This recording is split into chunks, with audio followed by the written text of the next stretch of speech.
Have you ever felt like everyone else connects naturally, except you? It's the psychology of social isolation, a quiet, heavy feeling that literally millions of us experience, yet almost no one talks about openly. I mean, you watch others laughing, forming effortless groups, texting each other constantly, and you just feel stuck on the outside looking in. It's almost like you missed some kind of hidden class on human connection that everybody else attended. Okay, let's dive into this. We're talking about the crushing weight of these hidden emotions, the fear of rejection that makes you overthink literally every single word you say, that intense social exhaustion after just a few minutes of small talk, and honestly, that heavy, sinking feeling of being completely invisible, even when you're standing right in the absolute middle of a group conversation. So, to really understand this, we have to go back to the beginning. Section 1, the weight of feeling different. This feeling, it usually starts pretty early on. As one psychological study noted, I wasn't outwardly teased, but I knew that I was different. And wow, isn't that an incredibly isolating experience? Growing up feeling like your sense of humor, your unique interests, or your emotional depth, they don't match the peers around you, you kind of end up feeling like the permanent black sheep. Well, psychologists actually have a term for this. It's called social incongruence. Basically, it happens when your personality and your psychological depth simply do not align with your environment. It's absolutely crucial to understand here that struggling to connect isn't a lack of social skills on your part.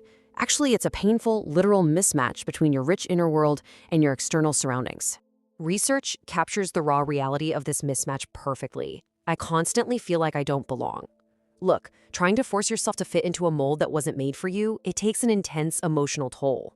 It makes you feel like there's something inherently wrong with you. But listen to me, there isn't. And that realization brings us to section 2, the exhaustion of fitting in. Because when you don't naturally belong, socializing just becomes this exhausting performance. For you, a casual conversation is never just a casual conversation, right? You have a hypervigilant brain. There are all these unseen, exhausting background processes happening in your highly active mind all the time. You're constantly reading tones, analyzing subtle shifts in body language, trying to predict what the other person is thinking, and overthinking your own responses before you even speak a single word. A user describing their own experience with trauma and social anxiety hit the nail on the head, noting, "I find it very tiring. My brain is always in hypervigilant mode." And this totally validates why your social battery depletes so much faster than, say, an extrovert's. Your nervous system is just incredibly sensitive, and you're processing probably 10 times the emotional data in any given room, which inevitably leads to a painful, repetitive cycle. As another person shared about their coping mechanisms, "I do this until my tank runs dry, and then I ghost."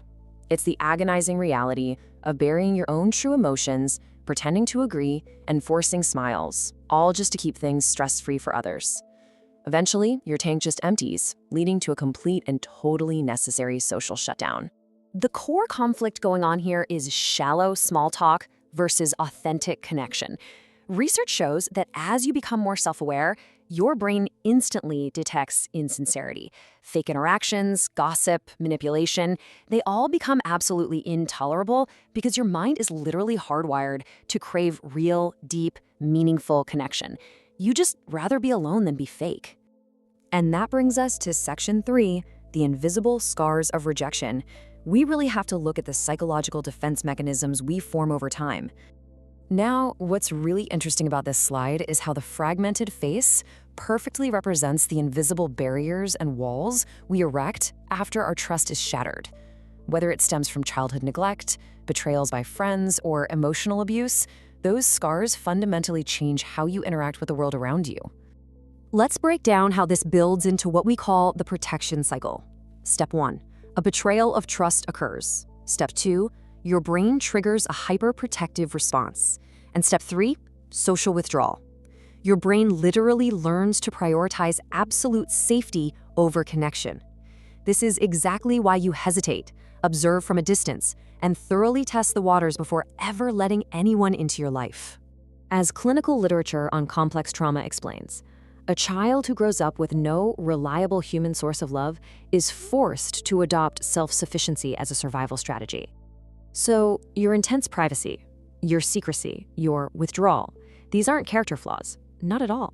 This is an adapted survival strategy. It's what kept you safe. So let's shift the narrative a bit. In Section 4, Wired for Deeper Connections, it's time to reframe all of this from social brokenness to a hidden strength. Psychology identifies a fascinating trait called low social dependency. This means you rely on internal validation rather than constantly seeking external approval.